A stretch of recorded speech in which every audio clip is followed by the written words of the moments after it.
शुरू करें? ठीक है, बात शुरू करते हैं सेमीकंडक्टर से। सेमीकंडक्टर की शुरुआत आपके कहां से होगी सिस्टम से? Energy band theory. कहां से होगी? Energy band theory. Energy band क्या थ्योरी क्या थी कि सर? सबसे पहले concept of energy band. Energy band क्या होता है कि sir continuous distribution of energy level. ठीक है, एनर्जी बैंड कितने टाइप के होते हैं? दो टाइप के, एक conduction band and other one is valence band. ठीक है, अब क्या कंडक्शन बैंड और दूसरा क्या हो गया आपका? Valence band. इसके बाद में हम जो करते हैं वो क्या बात की थी सर? कंडक्शन बैंड क्या होगा कि जिसके अंदर क्या हो? फ्री इलेक्ट्रॉन हो। और वैलेंस बैंड कौन सा होगा? जिसमें क्या हो? Valence electron. वैलेंस इलेक्ट्रॉन होते क्या एक्चुअली ऐसे इलेक्ट्रॉन होते हैं जो आउटर सेल में पड़े होते हैं। क्या होता है? आउटर सेल में होता है न्यूक्लिक क्या है? बाउंड है, लेकिन लूजली बाउंड है। कैसे बाउंड है? लूजली बाउंड है। अब कैसे होता है? इसको लोअर एनर्जी बैंड भी कहते हैं, लोअर एनर्जी बैंड, इसको हायर एनर्जी बैंड। अगर मैं इसको बढ़ाऊं तो कुछ ऐसा दिखेगा। ये आपका क्या हो गया? Valence band. और ये क्या हो गया आपका? Conduction band. दोनों के बीच का energy level, energy band gap को क्या बोलते हैं?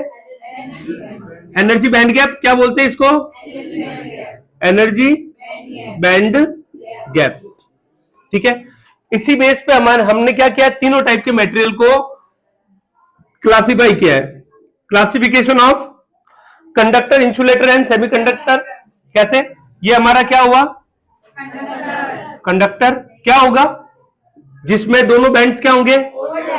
Conduction band and valence band are overlap. ठीक है, इंसुलेटर क्या होगा? इंसुलेटर क्या होगा? जो एनर्जी बैंड गैप है, इजी है, वो मोर देन क्या होगा? 3 इलेक्ट्रॉन वोल्ट। और सेमीकंडक्टर क्या होगा? सेमीकंडक्टर क्या होता है? क्या होगा? एनर्जी बैंड गैप क्या होता है? लेस देन 3 इलेक्ट्रॉन वोल्ट होगा। इसी में भी दो सीन होगा। लो टेम्परेचर पे क्या करेगा? लॉकेस ही है, किसकी तरह बिहेव करेगा? इंसुलेटर की तरह। किसकी तरह? और नॉर्मल टेम्परेचर पे कंडक्टर किसकी तरह बिहेव करता है? इसके बाद में हमारा तो टॉपिक ही मेन क्या बन गया था? सेमीकंडक्टर। क्या बन गया था? अब सेमीकंडक्टर के बारे में बात करते हैं। सेमीकंडक्टर क्या होता है? सेमीकंडक्टर का एटॉमिक नंबर क्या होता है? दो हमारे बेसिक सेमीकंडक्टर, एक सिलिकॉन और जर्मेनियम। इसके अलावा भी कुछ है, जैसे आपके एक दो आपके न कार्बन सेमीकंडक्टर्स भी है, एंथ्रासाइन करके, ऐसे ये है। हमारे जो बेसिक है सिलिकॉन और जर्मेनियम। सिलिकॉन का एटॉमिक नंबर क्या है सर?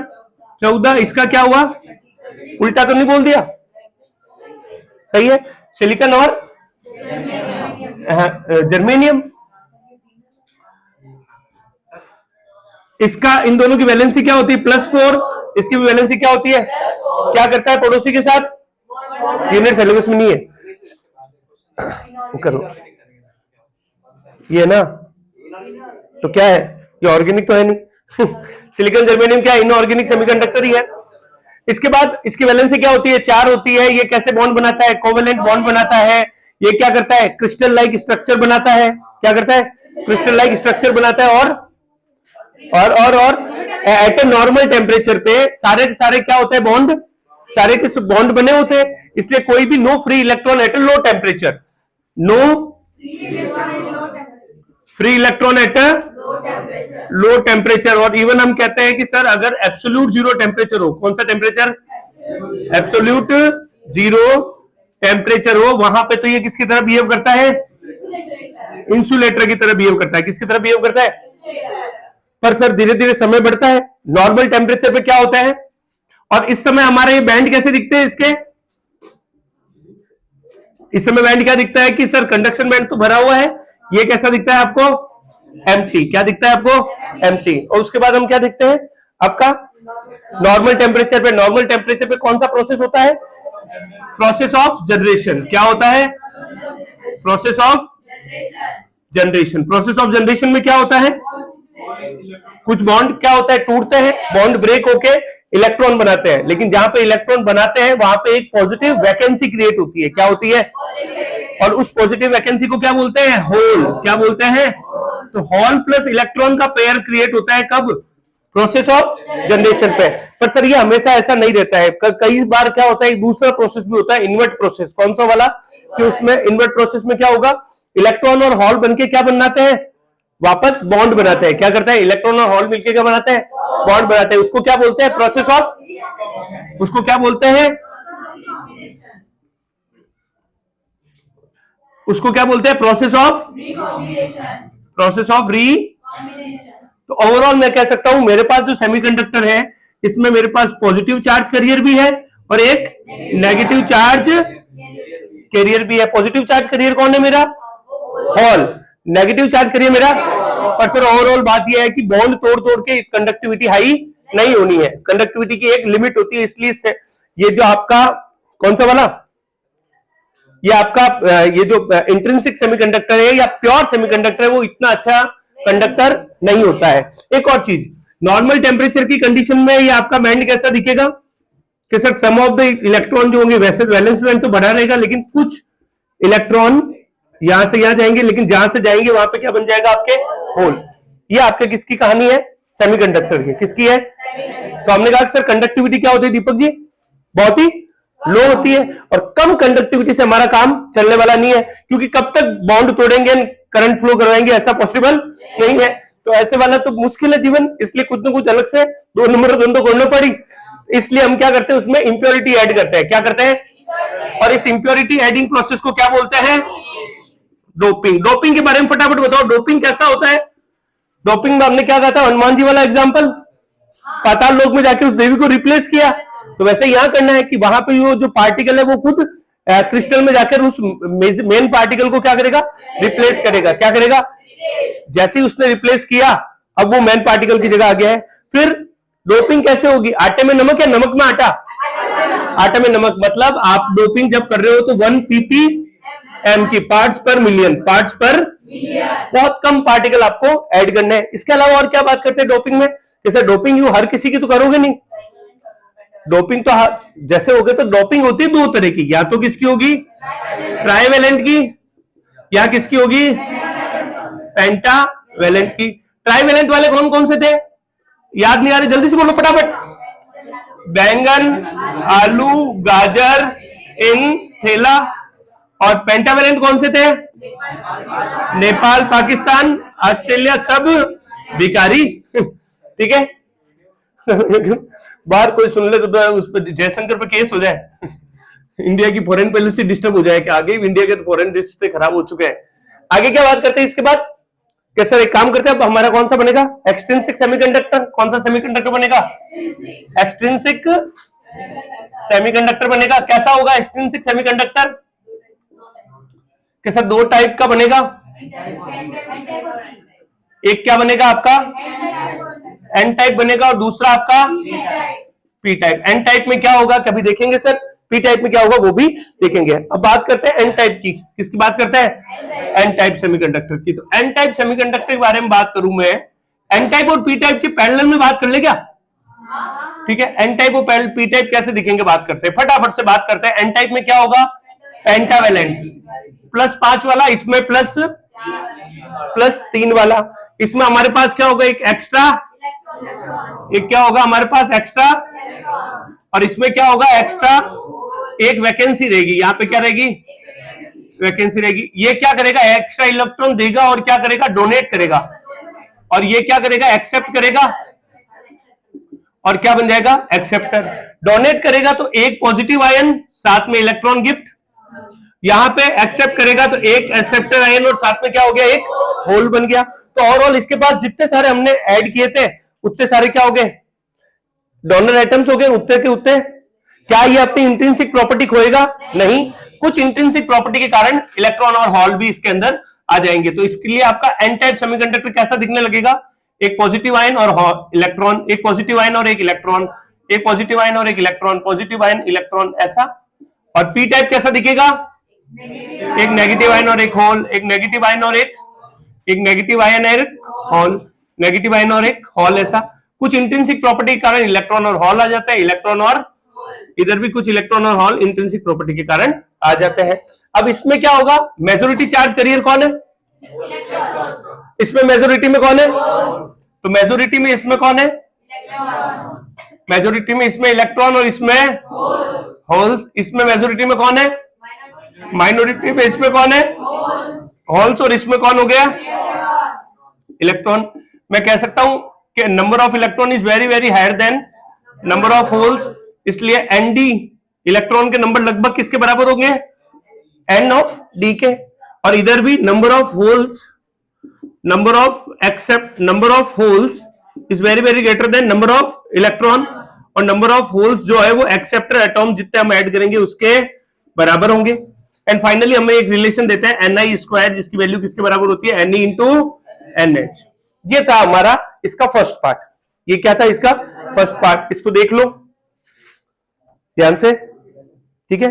जरूरत पड़ा तो अपन स्क्रीनशॉट ले लेंगे उस समय, आज अगर वीडियो बड़ा हुआ रह गया तो ठीक है। चलो आगे बढ़ते हैं। इसके बाद अपन इसमें सेकंड पार्ट क्या चालू होता है बेटा, पीएन जंक्शन। क्या आता है, फटाफट से बताना चालू करोगे, पीएन जंक्शन क्या है। पीएन जंक्शन में क्या होता है, एक पी टाइप और एक एन टाइप। फटाफट से प्रोसेस बताना चालू करोगे, क्या होगा, वेरी गुड, क्या बात है। अरे नहीं बात तो करें,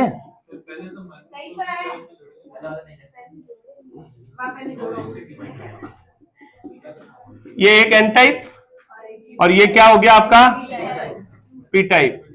लेकिन इसको पता है इसको कि लेट हो रहा है, अब इतना टाइम नहीं है, सीधा छठ मंगनी पट ब्याह ठीक है। क्या हुआ कि एन टाइप और पी टाइप सेमीकंडक्टर को हमने पास पास रखा।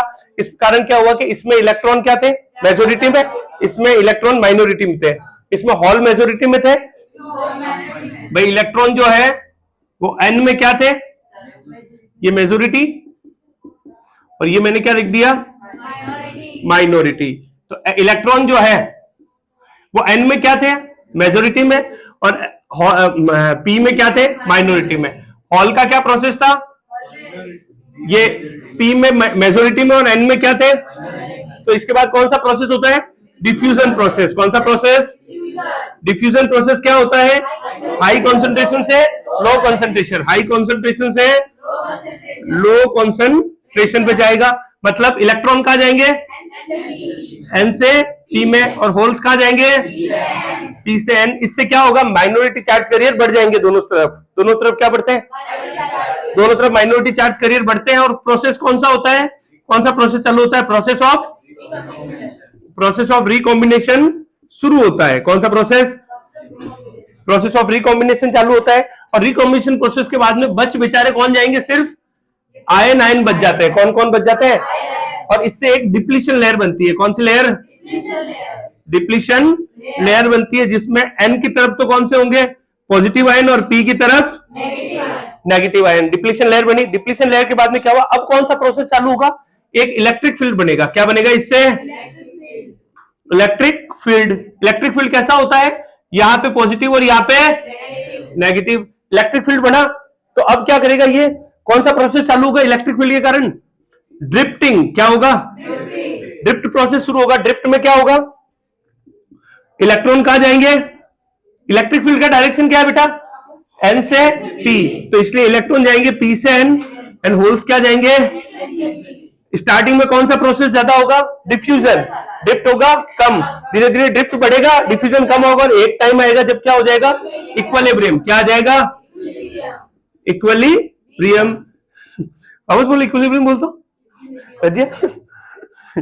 इक्विलिब्रियम होगा। इक्विलिब्रियम कंडीशन हो गई। अब इक्विलिब्रियम कंडीशन में क्या हो गया है कि दोनों तरफ से अब इलेक्ट्रॉन और हॉल ने मूव करना छोड़ दिया, बाघा बॉर्डर बन गई है। अब न तो पाकिस्तान वाले इंडिया आ सकते हैं, ना इंडिया वाले खुद अपनी जगह पे संतुष्ट है। अब लेकिन हमने क्या बना दी, एक बॉर्डर बना दी। इस बॉर्डर को क्या बोलते हैं, डिप्लीशन।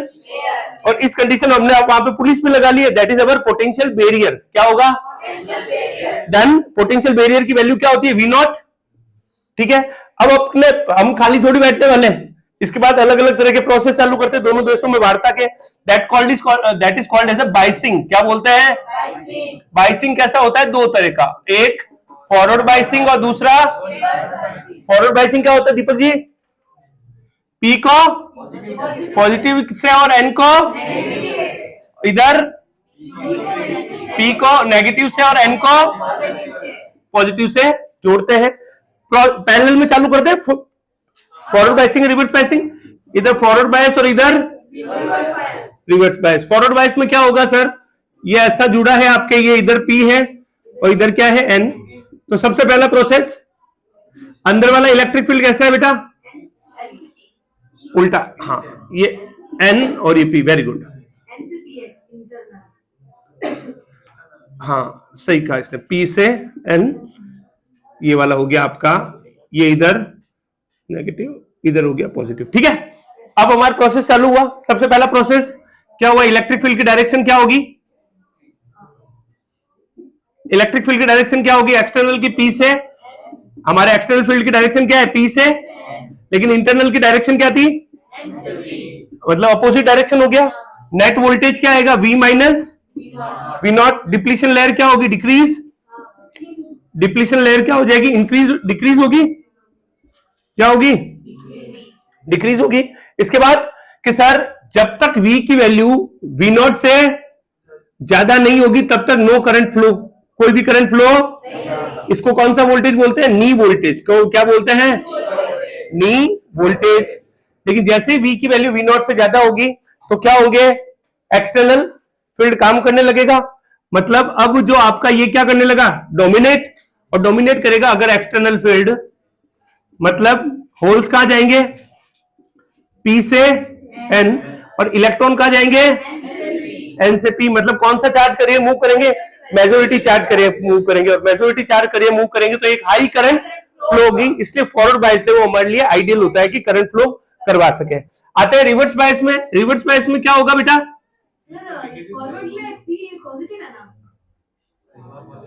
वही किया बेटा, बनाया सही नहीं, बस आओ आगे।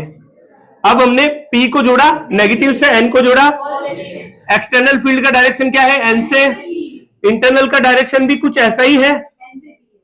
इंटरनल का डायरेक्शन भी क्या है? N से P। दोनों सेम डायरेक्शन में है, इसलिए V बराबर क्या होगा? V प्लस V नॉट हो जाएगा। डिप्लीशन लेयर क्या हो जाएगी? इंक्रीज होगी। करंट को फ्लो ये नहीं होने देगी। अब ये क्या करेगा? ये कह रहा है कि सर N से P का डायरेक्शन है मेरा, मतलब इलेक्ट्रॉन कहां से जाओ? P से N। होल्स कहां से जाओ? N से P। मतलब ये ओनली माइनॉरिटी चार्ज कैरियर को क्या करेगा? अलाउ करेगा। ओनली माइनॉरिटी चार्ज कैरियर को क्या करेगा? अलाउ करेगा। इसलिए बहुत ही स्मॉल करंट क्या करने लगती है? फ्लो करने लगती है। और इसका जो VI कैरेक्टरिस्टिक्स का ग्राफ कैसा आता है कि सर नी वोल्टेज तक तो कोई भी करंट नहीं, लेकिन फिर आपके क्या होने लगेगी? करंट फ्लो होने लगेगी। इधर एक रिवर्स सैचुरेशन करंट चलेगी और उसके बाद में क्या हो जाएगा? एक ब्रेकडाउन हो जाएगा। क्या हो जाएगा? इसका ब्रेकडाउन। ये होता है आपके सेमीकंडक्टर का पार्ट। लास्ट पार्ट है हमारा रेक्टिफायर। कौन सा पार्ट? रेक्टिफायर क्या है कि सर हमने, ये भी इसके लिए जगह छोड़ दो एक बार। हाँ, ब्रेकडाउन कब होगा? कि अगर हम एक्सटर्नल नेगेटिव वोल्टेज की क्या हो? वैल्यू को बढ़ाते जाए तो उस केस में क्या हो गया? बॉन्ड टूटना शुरू होता है। क्या होता है? बॉन्ड क्या होता है? बॉन्ड टूटना शुरू होता है। क्या होता है? टूटना शुरू होता है। और बॉन्ड टूटने के कारण माइनॉरिटी चार्ज कैरियर बढ़ जाते हैं और एक हैवी करंट फ्लो करती है जो हमारे डायोड को क्या कर सकती है? डैमेज कर सकती है। ठीक है, अब बात करते हैं कि सर हमारा डायोड जो है वो यूनिडायरेक्शनल है। क्या होता है यूनिडायरेक्शनल का मतलब? एक ही डायरेक्शन में फ्लो करता है। जब वो फॉरवर्ड बायस होगा तभी वो करंट को अलाउ करेगा, रिवर्स बायस की कंडीशन में वो करंट को अलाउ नहीं करेगा। रिवर्स बायस की कंडीशन में वो करंट को अलाउ, तो फॉरवर्ड बायस में वो किसकी तरह काम करता है? शॉर्ट सर्किट की तरह। रिवर्स बायस में वो किसकी तरह काम करता है? ओपन सर्किट की तरह। फॉरवर्ड बायस में किसकी तरह काम करेगा? Short circuit. रिवर्स बायस में, तो अगर मैं एक डायोड जो है, ये हमारा P है, ये N है, इसको ऐसे जोड़ूं तो ये कैसा दिखेगा? कैसा दिखेगा हमें? शॉर्ट सर्किट की तरह। लेकिन इसी डायोड को मैं अगर ऐसे जोड़ दूं रिवर्स बायस में, तो भैया कैसा बन जाएगा? ये ओपन सर्किट करंट को तो ये अलाउ ही नहीं करेगा, करंट को तो ये अलाउ ही नहीं करेगा। और इसी का फायदा हम उठा के हम इससे रेक्टिफिकेशन करवा देते हैं। क्या करते हैं? और इसी बीच में आता है रेक्टिफिकेशन। क्या प्रोसेस है? जब हम एसी को डीसी में कन्वर्ट करते हैं। और यहां पे आता है आरबीएससी का सबसे बड़ा खेल, आरबीएससी का सबसे भारी सवाल। कौन सा वाला सबसे भारी? One of the toughest question ever asked in physics. चाहे जापान का सबसे बड़ा एग्जाम हो, गांव का वो जो होता है वो वाला, हार्वर्ड यूनिवर्सिटी, एमआईटी वगैरह सब फेल है, या इन सब से भी हाई लेवल का सवाल हमारे आरबीएससी का आता है कि ये सबसे पहले आरबीएससी ये डायग्राम बनाते हैं, किसी को पता नहीं ये क्या है। उसके बीच में यहां लिखती है एक्स और यहां ये बना देती है और पूछ देती है एक्स की वैल्यू बताओ। लोग सोचते हैं कि ये मैथ्स का कोई सवाल है, सारे पागल हो जाते हैं। और उसी बीच में फिर आते हैं हमारे आरबीएससी के टॉपर्स, और वो यहाँ पे लिख के आते हैं रेक्टिफायर। क्या लिखते हैं इसको? रेक्टिफायर। क्या लिखते हैं? रेक्टिफायर। सारे टॉपर्स आरबीएससी। इसके बाद आता है हमारा आरबीएससी का टॉपर जो रेक्टिफायर लिखता है। Now we talk about the half wave rectifier. कौन सा wave rectifier? Half wave rectifier. Half wave आधा अधूरा काम करने वाला। क्या किया इन्होंने? Half wave rectifier. कौन सा wave rectifier? Half wave rectifier. Half wave rectifier का बड़ा सीधा सा half wave rectifier marketing half wave rectifier मुझे वीडियो कट और करना नहीं आता। प्रोसेस बढ़ा देला और वो आदमी कुछ फायदा हुआ वीडियो चला भी देला। मैं तो सिर्फ ये एजुकेशन पर्पज से बना रहा हूं कि भाई कभी देख ले कोई, पर ये आदमी अपने एंटरटेनमेंट के लिए काम में ले सकता है, इसलिए रिस्क नहीं लेनी है। रेक्टिफायर में दो चीजें इंपॉर्टेंट है। एक तो उसका रेक्टिफिकेशन मतलब डीसी, एसी को डीसी बनाना। दूसरा एक डीसी की लफड़ा है कि डीसी एसी जितने हाई वोल्टेज पे काम नहीं करता है, इसलिए हमें ट्रांसफार्मर लगाना पड़ेगा। और ट्रांसफार्मर से कुछ याद आया। ट्रांसफार्मर तो यहां लगेगा एक ट्रांसफार्मर। सबसे पहले क्या हुआ? एक एसी सोर्स के साथ क्या लगा? एसी सोर्स के साथ क्या लगा? एक ट्रांसफार्मर। और एक क्या लग गया यहां? डायोड। और यहां मैंने क्या लगा दिया? एक लोड रेजिस्टेंस। क्या लगा दिया? Load resistance. अब बात करते हैं क्या कैसे काम करता है कि सर पॉजिटिव हाफ साइकिल जब होगा, जब कौन सा हाफ साइकिल होगा? Positive half cycle. Positive half cycle की कंडीशन में, पॉजिटिव हाफ साइकिल की कंडीशन में क्या होगा? यहां पे पॉजिटिव और यहां पे, तो हमारा जो डायोड है वो पी पॉजिटिव से और एन, तो डायोड हमारा कैसा हो गया? पी हो गया पॉजिटिव से और एन हो गया, एन जुड़ा है नेगेटिव से। और डायोड क्या हो गया हमारा? Forward bias. फॉरवर्ड बायस होते ही भाई साहब क्या बन गए? अब यहाँ पे शॉर्ट सर्किट है या नहीं है कुछ पता ही नहीं चलेगा। तो ये हमारा इनपुट करंट है, ये हमारा क्या है? Input current. तो जैसा करंट आया है वैसा वैसा हमें लोड से हमें क्या मिल जाएगा? हमें आउटपुट। क्या मिल जाएगा? लोड से क्या मिल गया? आउटपुट। डायोड हमारा क्या हुआ? डायोड क्या है बेटा इस केस में? Forward bias. और ऐसे करके करंट क्या हो गई आपकी? फ्लो कर गई। ठीक है। लेकिन नेगेटिव हाफ साइकिल जैसे ही आया, कैसा कौन सा हाफ साइकिल आया? Negative half cycle. अगेन वापस से बनाते हैं हमारा ये, अगेन ये हमारा हुआ है डायोड हुआ, ये नेगेटिव और ये क्या हो गया? पॉजिटिव। अब पी पॉजिटिव से और एन, तो हमारा जो डायोड है उसकी क्या कंडीशन हुआ? पी किससे जुड़ गया? पी नेगेटिव से। और एन किससे जुड़ गया? पॉजिटिव से जुड़ गया। डायोड बेचारा क्या हो गया? Reverse bias. रिवर्स बायस के केस में किसकी तरह काम करेगा? किसकी तरह काम करेगा? Open circuit. तो यहां से क्या बन गया? ओपन सर्किट, कोई भी करंट फ्लो। और ये प्रोसेस बार बार क्या होता जाएगा? तो बाकी सब तो ठीक है, हमने एटलीस्ट एक नेगेटिव पार्ट को क्या कर दिया? एलिमिनेट कर दिया। लेकिन दिक्कत है सर, एक तो हमने यहाँ पे क्या किया? ओनली हमने कन्वर्ट नहीं किया है, हमने पूरा ये एक्स नहीं बनाया है। हमने क्या किया? ओनली एक नेगेटिव पार्ट को क्या कर दिया है? एलिमिनेट कर दिया। नेगेटिव पार्ट को क्या कर दिया बेटा? एलिमिनेट किया है। क्या किया है?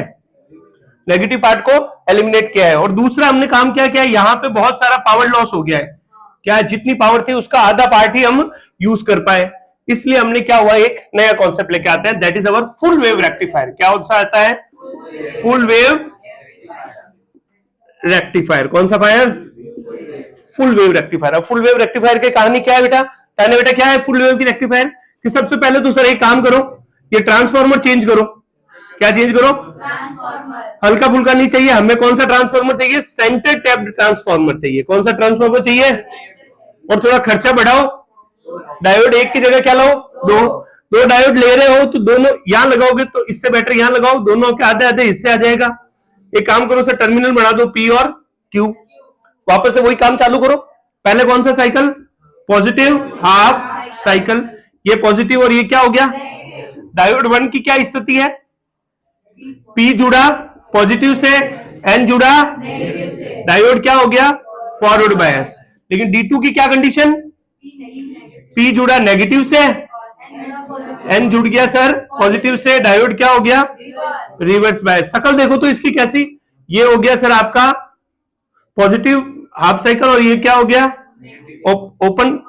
Open circuit. वापस से देखो इसकी शकल, ठीक है। तो अब आपका करंट कहां से कहां जाएगा? यहां से लेके पी से क्यू से होके आपका पूरा एक साइकिल में फ्लो कर जाएगा और हम यहां से क्या ले लेंगे? हमारा आउटपुट ले लेंगे। और आउटपुट कैसा होगा? जैसा इनपुट है वैसी वैसी शकल का क्या हो गया है? आउटपुट। ठीक है सर, कोई दिक्कत नहीं है। नेगेटिव हाफ साइकिल पे आ जाओ, वापस से रिलोड कर दो पूरे कंडीशन को रिलोड करो। ये हमारा क्या हो गया? डायोड। ये हमारा क्या हो गया? Again diode. यहां पे क्या था? D1 क्या था आपका? Forward bias. D2 क्या था सर? Reverse bias. अब वापस से कहानी, नेगेटिव हाफ साइकिल आया, नेगेटिव हाफ साइकिल। कैसी कंडीशन हुई इसकी? डायोड D1 की क्या स्थिति है? P जुड़ा नेगेटिव से और N जुड़ा पॉजिटिव से, मतलब हो गया रिवर्स बायस। D2 की क्या कंडीशन है? ये नेगेटिव और ये पॉजिटिव, और जस्ट उल्टा हो गया तो D2 क्या हो गया आपका? Forward bias. वापस से वही कहानी याद आई, क्या हुई बेटा? ये हो गया ओपन सर्किट, ये क्या हो गया आपका? शॉर्ट सर्किट हुआ। तो यहां से करंट आई और वापस करंट कहां से चली गई? पी से क्यू तक। मतलब हमारे करंट की डायरेक्शन क्या है? रेजिस्टेंस में करंट की डायरेक्शन क्या है? सेम। तो जैसा इनपुट मिला वैसा वैसा क्या मिल गया आपको? Output. And this will be a full wave rectifier. And इस तरह से हमारा फर्स्ट ये चैप्टर नंबर 14 क्या होता है? कंप्लीट। ठीक है, देख लो यहां पे। चले आगे। अब बात करते हैं किसकी? न्यूक्लियाई की। किसकी करते हैं? न्यूक्लियाई की बात करते हैं। तब तक देखते रहो, फटाफट से न्यूक्लियाई देखते रहो 2 मिनट।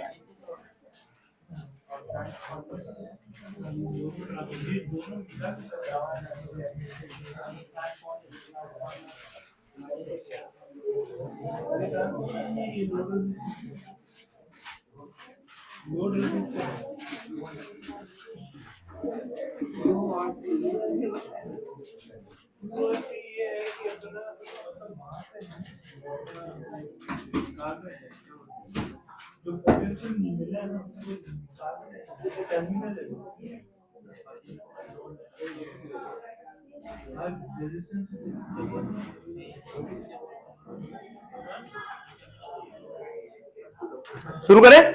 न्यूक्ली चैप्टर का शुरू होता है। न्यूक्ली पहले तो सर रदरफोर्ड को दो उन्होंने निकाला था। न्यूक्ली के बारे में बात करें तो रदरफोर्ड को पहले याद करते हुए कि सर रदरफोर्ड जी ने जब एक्सपेरिमेंट किया था उन्होंने कहा था न्यूक्ली जो होता है उसकी रेडियस क्या होती है? 10⁻⁻15 मीटर। स्टार्टिंग में रदरफोर्ड ने ये कहा था कि जो न्यूक्ली है वो कैसा है? पूरा का पूरा पॉजिटिव चार्ज है और मास क्या है? Uniformly distributed. बात की कहानी बहुत सारी अलग चीजें चेंज हुई, पता चला न्यूक्ली में भी 2 पार्टिकल होते हैं, एक प्रोटॉन और एक न्यूट्रॉन। लेकिन हम अपनी कहानी जो शुरू करते हैं, इतने हल्के पार्टिकल के बारे में बात करें तो किलोग्राम में डील नहीं कर सकते, इसलिए हमें एक नई यूनिट लॉन्च करेंगे, that is atomic mass unit.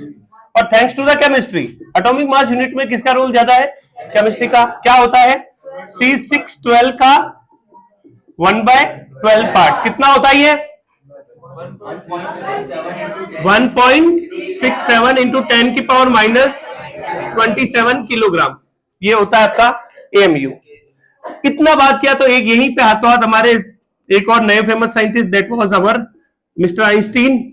Einstein ने क्या कहा? Every mass can be converted into the energy. तो हर मास की इक्विवेलेंट क्या होती है? उसकी एनर्जी। और हमने कहा सर तो हमारे तो नया नया मास हमने यही निकाला है, इसकी भी एनर्जी कैलकुलेट करके बता दो। तो एनर्जी एसोसिएट इन 1 AMU क्या होगी? 31। एनर्जी ऑफ 1 AMU क्या होगा? 931.5 मेगा इलेक्ट्रॉन वोल्ट। फिर कहानी आगे चलती है, किसका इंट्रोडक्शन देती है? सबसे पहले इंट्रोडक्शन किसका दे? न्यूट्रॉन का। न्यूट्रॉन क्या है? एक पहले तो बताओ ना सर, एक आदमी को परिणाम तो करो। James Chadwick, James Chadwick, Chadwick. ये अगर चैडविक अगर यहाँ पे ये जैसलमेर साइड होता सैडविक कहता। चा नहीं बोलते वो, चा को सा। वो वैसा उनका ठीक है। वो एक है मेरे दोस्त है दिनेश जी, वो विष्णु, वो पुलिस में, वो वैसा मुझे कहे चम्मच को तो कहते समस, और सबाच नहीं कहते सबाच। ये सही इंट्रोवर्ट चल रहा बराबर। सबाच सबाच सबाच। वो बाकी समस। न्यूट्रॉन के बारे में बात करते हैं। न्यूट्रॉन क्या है? न्यूट्रॉन क्या है? यहाँ पे एक अनचार्ज पार्टिकल है। कैसा चार्ज पार्टिकल है? अनचार्ज पार्टिकल है। काम क्या होता है? लड़ाइयों का काम आता है, फेंकने फेंकने के। एक तरह से वो छर्रा है। छर्रा नहीं होता वो गोलियों में जो आता था पुरानी वाली बंदूक का, तो न्यूट्रॉन एक तरह का छर्रा है। इसका काम ये तोड़ने ताड़ने में काम आता है। कैंसर में भी ये हाई एनर्जी पार्टिकल में काम आता है। इसको बस निशाना लगा के मार दो। सेकेंडरी एमिशन में भी यही काम आता है। तो न्यूट्रॉन का काम यही है। न्यूक्लियर फ्यूजन कराना है तो दराब करके एक बार यूरेनियम पे मारो, ऐसी ऐसी रिएक्शन करेगा जिंदगी भर खत्म नहीं हो, जापान अब तक रोए। तो ये छर्रे जैसे काम आता है। तो ये आपका क्या है? अनचार्ज पार्टिकल है। इसका इलेक्ट्रोमैग्नेटिक फील्ड पर कोई भी फर्क नहीं पड़ता है। कैसे भी इलेक्ट्रोमैग्नेटिक फील्ड में अगर ये घुस जाए तो सीधा निकलता है। इलेक्ट्रॉन प्रोटॉन वो नहीं है, वो हामिद वाला ईदगाह पढ़िए। ईदगाह में कहते हैं कि वो भिश्ती और जब आए थे भिश्ती, तो भिश्ती में या तो युद्ध में शहीद हो गए, टूट जाता है। और मेरा जो ये चिमटा है वो कभी टूटेगा नहीं, सीधा निकल जाएगा। तो ये न्यूट्रॉन है आपके चिमटे जैसा। अगर वो किसी भी इलेक्ट्रिक फील्ड या मैग्नेटिक फील्ड में जाएगा ना, तो बिना रुके सीधा चला जाएगा। जबकि इलेक्ट्रॉन गया तो वो घूम जाएगा, प्रोटॉन गया तो वो घूम जाएगा, ये आपका अल्फा पार्टिकल है वो घूम जाएगा। लेकिन न्यूट्रॉन कभी ना रुके, कभी ना झुके, सीधा एकदम मोशन करता रहेगा। न्यूट्रॉन का जो मास है वो लगभग प्रोटॉन के मास से बराबर होता है। लेकिन वो नहीं होता जुड़वा भाइयों वाला दर्द, क्या हम क्या दोनों जुड़वा के, हाँ नहीं मैं दो मिनट बड़ा हूं, वो वाला कंडीशन है।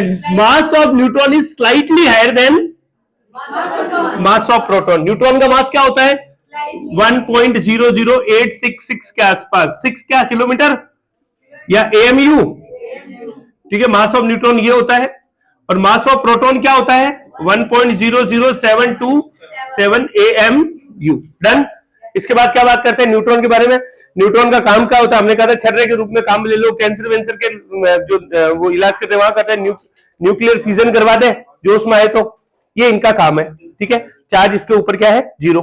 अब यहां पे आते हैं, इसके बाद में हम क्या करते हैं? सीधा क्या बात करते हैं? एक और बात करते हैं सर, एक वर्ड हम फेंकते हैं, न्यूक्लियन। क्या होता है? दो भाई दोनों तबाही, proton plus neutron. Proton plus neutron को क्या बोलेंगे? न्यूक्लियन। कहां रहेंगे ये? न्यूक्लिय के अंदर। नंबर ऑफ प्रोटॉन क्या हो? एटॉमिक मास किसके बराबर होगा? Atomic mass number, number of proton plus क्या होगा? Number of neutron. Number of proton किसके बराबर होता है? Z के बराबर। तो नंबर ऑफ न्यूट्रॉन क्या हो जाएंगे? A minus. क्या इसी कॉन्सेप्ट पे हम 3 बातें और कर लेते हैं, हल्की बातें, ओछी बातें। क्या? Isotopes, isobars and isotones. Isotopes क्या होता है सर? क्या सर एक काम करो, फालतू टाइम पास क्यों करे? 3 एक एग्जांपल ले लो। क्या? 6C12, 6C13 and 7 C13। माँ तो खराब है, नशे करती है।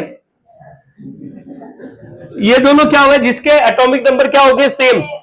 एटॉमिक नंबर सेम हो गया, मतलब 6C12 क्या हो गया आपका? आइसोटॉप्स। 6C13 क्या हो गया? आइसोटॉप्स। ऐसे मटेरियल जिनके एटॉमिक नंबर क्या होते हैं? सेम, लेकिन मास नंबर क्या होते हैं? डिफरेंट। फिर आते हैं ये अगले दो, जिनके एटॉमिक नंबर डिफरेंट है लेकिन मास नंबर क्या होते हैं? सेम। क्या होंगे लोकेश? 6C13 एंड 7N13, दोनों के एटॉमिक नंबर तो क्या है, डिफरेंट, लेकिन मास नंबर क्या है, सेम। मास नंबर क्या है, सेम। और उसके बाद लास्ट क्या बात करते हैं, आइसोटॉन्स। भाई इसमें कितने प्रोटॉन, न्यूट्रॉन है 12 माइनस 6, 13 माइनस 6 क्या 7, 13 माइनस 7 क्या हुए 6। तो फर्स्ट में और थर्ड में क्या क्या क्या चीज सिमिलर दिख रही है, देखो ये है 6C12 और ये है 7N13। इसमें भी न्यूट्रॉन कितने हैं 6, इसमें भी न्यूट्रॉन कितने हैं। तो ऐसे ऐसे मटेरियल जिसके अंदर नंबर ऑफ न्यूट्रॉन्स क्या होते हैं, सेम। नंबर ऑफ न्यूट्रॉन्स क्या होते हैं, एटॉमिक नंबर अलग है 6 और 7, एटॉमिक मास अलग है 12 और 13, लेकिन नंबर ऑफ न्यूट्रॉन्स क्या है, तो इनको बोलते हैं आइसोटॉन्स। इसके बाद में अपन सीधा आते हैं साइज ऑफ द न्यूक्लियस पे, किसके ऊपर, size of the nucleus. Size of the nucleus क्या होता है कि सर न्यूक्लियस का रेडियस जो है वो अप्रोक्सीमेट 10⁻⁻15 मीटर होता है, और इसका वॉल्यूम जो है वो r³ के बराबर होगा, लगभग 10⁻⁻45 मीटर क्यूब के बराबर। ठीक है, थोड़ी और बात कर लो कि सर जो इसका वॉल्यूम है वो प्रोपोर्शनल टू क्या होता है, एटॉमिक एरिया नहीं रहा है एटॉमिक मास के प्रोपोर्शनल, किसके बराबर, क्योंकि जितने न्यूक्लियस हो गए उतना बड़ा आपका क्या होगा न्यूक्ली। ये क्या होता है 4/3 πr³, तो r³ प्रोपोर्शनल टू क्या होगा a, r प्रोपोर्शनल टू क्या होता है a की पावर 1/3, क्या होता है r की पावर क्या होती है a की पावर 1/3। और इसमें न्यूमेरिकल पूछा जा सकता है, इसमें आप किससे क्या पूछा जा सकता है, न्यूमेरिकल आपसे इस पे पूछा जा सकता है। इसके अलावा सर डेंसिटी, कि डेंसिटी सेम रहती है, डेंसिटी क्या रहती है, सेम रहती है। डेंसिटी क्या रहती है, डेंसिटी सेम रहती है। हाइड्रोजन की डेंसिटी ज्यादा, हाइड्रोजन के न्यूक्लियर की डेंसिटी ज्यादा है या फिर हीलियम की डेंसिटी ज्यादा है, दोनों की क्या रहेगी, सेम। एटॉमिक नंबर का या कोई भी सारे के सारे दुनिया में जितने भी है उनकी डेंसिटी क्या होती है, सेम रहती है। ठीक है, डेंसिटी क्या होती है, मास अपॉन वॉल्यूम। तो मास भी एटॉमिक नंबर पे डिपेंड कर, एटॉमिक मास पे डिपेंड कर रहा है, और वॉल्यूम भी किस पे कर रहा है, तो इसलिए क्या आ जाता है आपके लगभग कांस्टेंट आ जाता है। इसके बाद हम क्या बात करते हैं, सीधा क्या बात करते हैं, मास डिफेक्ट के बारे में। मास डिफेक्ट वाली कहानी तो बड़ी इंटरेस्टिंग थी। मास डिफेक्ट क्या था, हमने कहा कि सर कोई भी एटम, कोई भी न्यूक्लियर का जो मास है वो किसके बराबर होना चाहिए, प्रोटॉन का मास प्लस। अब प्रोटॉन का मास क्या होगा कि सर एक प्रोटॉन का मास है mp, टोटल प्रोटॉन क्या है z। न्यूट्रॉन का मास क्या है mn, लेकिन न्यूट्रॉन है कितने a-z, तो टोटल मास होना चाहिए ये क्या होता है, टोटल मास क्या होना चाहिए z इंटू, प्रोटॉन का मास क्या होना चाहिए z इंटू np, न्यूट्रॉन का मास क्या होगा z इंटू mn। न्यूक्लियर का मास डिसाइड कौन करेंगे, यही। लेकिन पता चलता है इनका जो इंडिविजुअल मास है उनके खुद के मास से क्या है, उससे क्या होता है, ज्यादा होता है। मतलब एक का मास 70 किलो, एक का मास 72 किलो, और दोनों साथ जैसे वेट मशीन पे जाए तो 140 ही हो रहा है। 2 किलो कहां चले गए, वेट पे मशीन पे चले गए, ऐसा नहीं हो सकता ना भाई। मास को तो हम क्या मानते थे, कंजर्व मानते थे, तो ये धोखा हो गया। और कोई अपने बड़ी वेट को लेके सेंसिटिव होता है। अब सेंसिटिव कोई पॉजिटिवली होता है, कोई नेगेटिवली होता है, जैसे दोनों है। अब मान लो जैसे वो 2 किलो कम हुआ होगा ना, तो एक तरफ खुशी आएगी, एक तरफ दुख होगा। गौरव कहेगा 2 किलो ठीक है यार, बढ़िया है, अपने को बिना मेहनत किए चला गया। ये प्रत्युष टेंशन में कि 2 किलो कहां से लाऊं, लफड़ा हो गया। अगर कि ये भाई कल मेजर किया था, इसका 70 मैंने उत्तर, भाई मेरा मास नहीं जाना चाहिए, वो क्या मेरा ही जाना चाहिए। तो कभी खुशी कभी गम एक साथ हो जाता है। लेकिन पता चला अभी भी इंडिविजुअल वही है, तो इंडिविजुअल वही है, तो फिर चेक किया कि हुआ क्या। और दूसरा सवाल ये हुआ कि सर न्यूक्लियर के अंदर, न्यूक्लियर इतना छोटा सा है और न्यूक्लियर के अंदर प्रोटॉन और न्यूट्रॉन रह रहे हैं, और प्रोटॉन इतने सारे प्रोटॉन बहुत पास पास हो तो एक दूसरे को क्या करने चाहिए, अब वो रिपेल कर तो नहीं रहे। अगर इतने ज्यादा हम कह दिया भाई ये पाली में, जैसे मान लो मोहित शाह का एकदम एक तरफा नाम है, अब मोहित शाह के और इस लोकेश की लड़ाई चल रही है कि मोहित और लोकेश एक दूसरे से मिल जाए तो एक दूसरे को हाथों हाथ उड़ा देते हैं। पता चला एक ही जेल में पुलिस वालों ने पटक के दोनों को बैठा रखा। अब वहां आए एक दो जने, राजमंदिर आ गया कि यार उन दोनों, पहले बात सुनी कि यार दो प्रोटॉन पास पड़े, और क्या नहीं हो सकता यार, प्रोटॉन तो रिपेल करते हैं, तो कितने दूर पड़े उनका, दूर पड़े होंगे 1-1 किलोमीटर के, नहीं नहीं 10⁻⁻15 मीटर पे पड़े। अरे भैया इतने में तो वो हालत खराब कर देगा। तो फिर चेक किया, पता चला कि वहां का जेलर खतरनाक है। तो दो प्रोटॉन प्रोटॉन न्यूक्लियन जो है वो एक दूसरे को रिपेल क्यों नहीं कर पाते कि बाहर जो जेलर है, मतलब उनका जो न्यूक्लियर फोर्स है, रजनीकांत है भाई नारायण, वो वाली कंडीशन। तो जो न्यूक्लियर फोर्स है, वो न्यूक्लियर फोर्स इतना पावरफुल है कि उनको प्रोटॉनों को हिलने नहीं दे। लड़ाई तो आगे की बात है, यू फॉरन ये वाली कंडीशन कर रखी है। तो जो न्यूक्लियर फोर्स है वो इतना ज्यादा पावरफुल है, न्यूक्लियर फोर्स इतना पावरफुल है कि वो उनको दूर जाने नहीं दे, पास ही बैठा के रखे। बोला कि यार इतना पावर लाया कहां से? तो पता चला कि वो जो मास डिफेक्ट हुआ था, जो मास खत्म हुआ था, वो जो मास में डिफेक्ट आया था, डेल्टा एम जो था क्या था, Z M P plus A minus Z M N minus M. और फिर से यहां पे ये फॉर्मूला देखते आरबीएससी को लगा कि एक और नायाब हीरा किसने बनाया, मुजस्समा ये फॉर्मूला देखते तो आरबीएससी टूट पड़ती है। वो कोई आज तक 20-25 सालों में आरबीएससी बार-बार टूट पड़ी इस फॉर्मूले पे। बताओ इस फॉर्मूले में जेड यहां ठोक देंगे, बताओ कौन सा गलत है। वो जैसे पेपर बनाने वाले ने लगता बहुत क्रेजी कर लिया मैंने आज कि क्या क्रेजी कर दिया कि ये फॉर्मूला दे दिया। और कि ये जो मास डिफेक्ट है, that mass defect convert into the binding energy, delta M into C square. Delta M into क्या होगा, डेल्टा एम क्या होगा sir, again Z M P plus A minus Z M N minus M into, ठीक है। अब आपके जब ये इस टाइप का क्वेश्चन आए तो आप क्या करना, डायरेक्ट अगर मास डिफेक्ट आपको दे दे, मास डिफेक्ट देगा किसमें, एएमयू में देगा। अगर वो आपको एएमयू में दे रहा है तो अपने को सीधा क्या करना है, मल्टीप्लाई 931.5 मेगा इलेक्ट्रॉन वोल्ट से मल्टीप्लाई करना है। जैसे किसी का मास डिफेक्ट अगर आ जाए 0.00134 एएमयू, डेल्टा एम क्या दे दे आपको, ये दे दिया, यूनिफाइड भी लिख दो। और आपको पूछ ली कि सर बाइंडिंग एनर्जी निकालो, तो बाइंडिंग एनर्जी ऐसे मत कर लेना, पहले इसको किलोग्राम में बदला फिर सी स्क्वायर से मल्टीप्लाई करो, ना भूलना। करना क्या है, 0.00134 multiply by 931.5 mega electron volt, done. ये कहानी हो गई।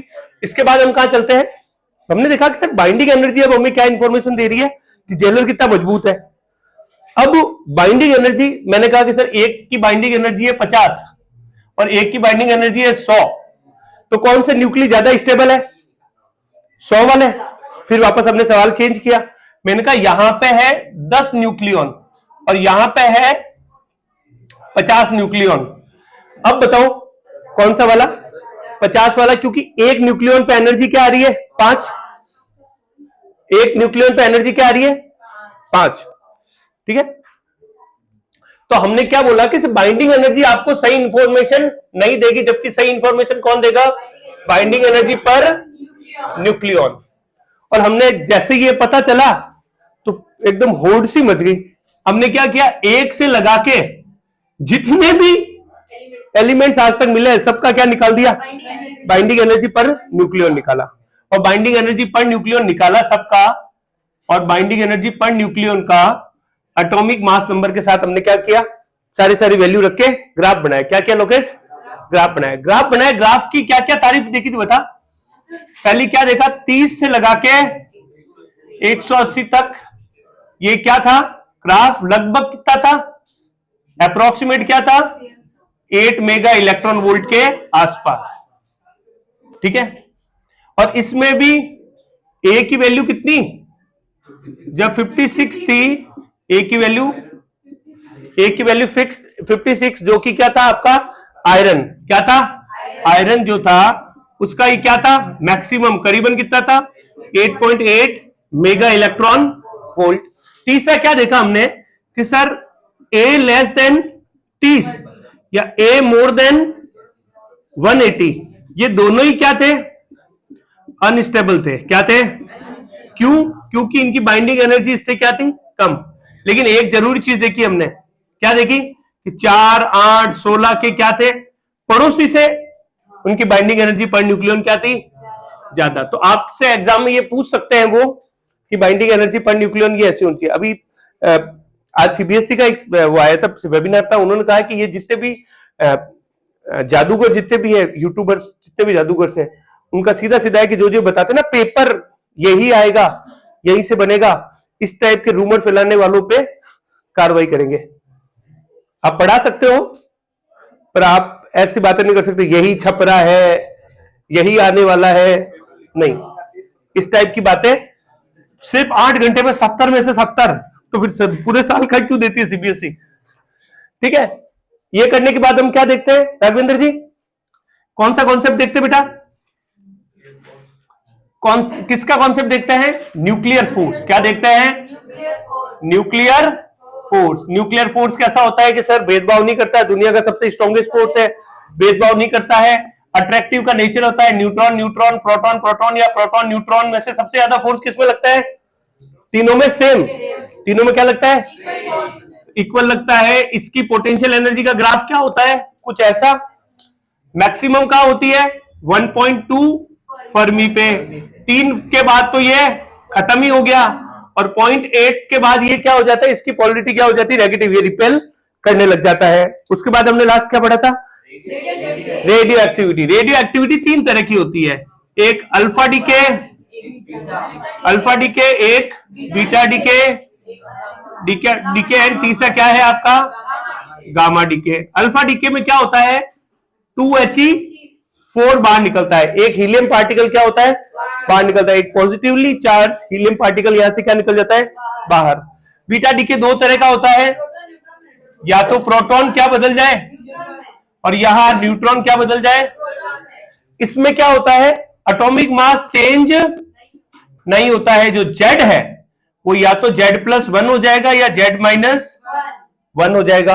Z+1 हुआ है मतलब +1 हुआ है मतलब आपका बीटा पॉजिटिव डीके, -1 हुआ है, सॉरी Z-1 हुआ है मतलब बीटा, और इसमें क्या होगा? बीटा। गामा में ना तो A चेंज होगा ना Z चेंज होता है। क्यों होता है गामा डीके? किसा गामा डीके होता है due to the transition of the nucleons. Transition of the nucleon खुद की ऑर्बिट में ट्रांजिट होते हैं, तो वो गामा रेडिएशन हो गए। तो इससे तो हमें एक पता चल गया गामा रेवेव कैसे बनती है। हमने कल अल्ट्रावायलेट वाला इस क्लास में बात की थी ना अपन ने, अल्ट्रावायलेट कैसे प्रोड्यूस होती है लाइमन में, जब भी इन दिनों में। इसके बाद हमने क्या पढ़ा था? Nuclear fusion. न्यूक्लियर फ्यूजन और फ्यूजन 2 तरह के होते हैं। फ्यूजन में क्या होता है? एक बड़ा, कौन से वाले का फ्यूजन होगा? फ्यूजन होगा जो 180 से ज्यादा वाला है। बड़ा लड्डू है तो वो छोटे लड्डुओं में बदलेगा। छोटे लड्डू कहां से कहां तक होनी चाहिए? 30 से 180 के बीच में। और फ्यूजन किसका होगा? छोटे लड्डुओं से बड़ा लड्डू बनेगा। कैसा बनना चाहिए? या तो इतना बड़ा, नहीं तो जनरली वो क्या करते हैं कंसीडर, पूरी दुनिया के चक्कर नहीं लगाते हैं, तो माँ बाप के चक्कर लगा के कहते हैं 4 धाम के फेरे हो गए। याद है गणेश जी वाला एग्जाम्पल? वही वाला कि तो हाइड्रोजन हाइड्रोजन फ्यूजन करके बड़ा न्यूक्लियर नहीं बना सकते, तो वो क्या करते हैं? वो एटलीस्ट हीलियम बना लो। और शायद यही एनर्जी सोर्स है किसका? किसका सोर्स है? जो सन है उसकी एनर्जी सोर्स यही है। तो ये हो गया आपका न्यूक्लियर। ये क्या हो गया आपका? देख लो इस बार।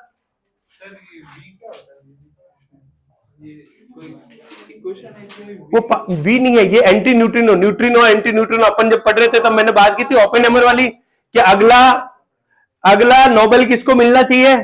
कि अगला नोबेल उसको मिलना चाहिए जो कह दे कि अब न्यूक्लियर में कोई भी पार्टिकल बचा नहीं है। ये क्यों बोला था उसने? क्योंकि जितने ज्यादा न्यूक्लियर में पार्टिकल निकल रहे थे, साइंस उतना ही ज्यादा खतरनाक होते जा रहा था दुनिया के लिए। और ओपेनहाइमर को लग रहा था कि अगर पूरी दुनिया इसी तरह अगर ये बम बनाने की खोज में चली गई तो ऐसे लग रहा होगा कि हम सब लोग बारूद के ढेर पे बैठे हैं, कि जब मन हुआ थोड़ी सी आग, एक छोटी सी माचिस की तिली पूरी दुनिया को नष्ट कर देगी। एक समय ये जो 1930 के आसपास का टाइम, यही तो अपने को क्या लगता है? वैसे हमारे इंडियन रिवोल्यूशनरीज का बहुत बड़ा योगदान है भारत को आजाद करवाने में, लेकिन एक बड़ा रीजन ये भी है कि 1940 के आसपास का टाइम ब्रिटेन खुद बहुत कमजोर हो गया था। तो ये 40 के आसपास इतने सारे युद्ध हुए, second world war, first world war, पूरी दुनिया कमजोर हो गई थी।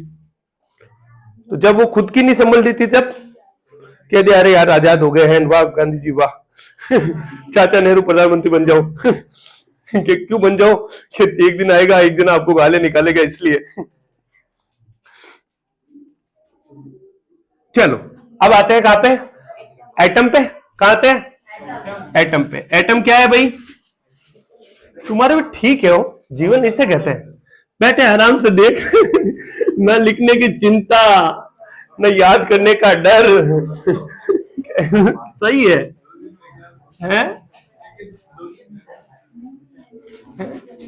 मजा है ना, न्यूमेरिकल का डर, बैठे के एंटरटेनमेंट करते रहो। बोल रहा है ये आदमी अब तो लिखने का भी मना कर दिया इसने। चलो कोई नहीं, चले आगे, एटम के बारे में बात करते हैं। एटम क्या है, थॉमसन का मॉडल था। अब थॉमसन के मॉडल पे ज्यादा बात नहीं करेंगे यार। अब थॉमसन ने कह दिया कि प्लम पुडिंग है, और ये पहली बार सीड्स इन वाटरमेलन इतना ज्यादा अच्छा लगता है कि छोड़ो। आते हैं रदरफोर्ड पे। हाँ भाई, तो जाओ, नहीं जिसको जाना है वो जाओ। मैं बता रहा हूं आज मेरी तरफ से फ्री हो। जिसको जानना चाहता है, कॉलेज वाली क्लास है, वैसे भी इसके बाद कॉलेज में आने वाले हो।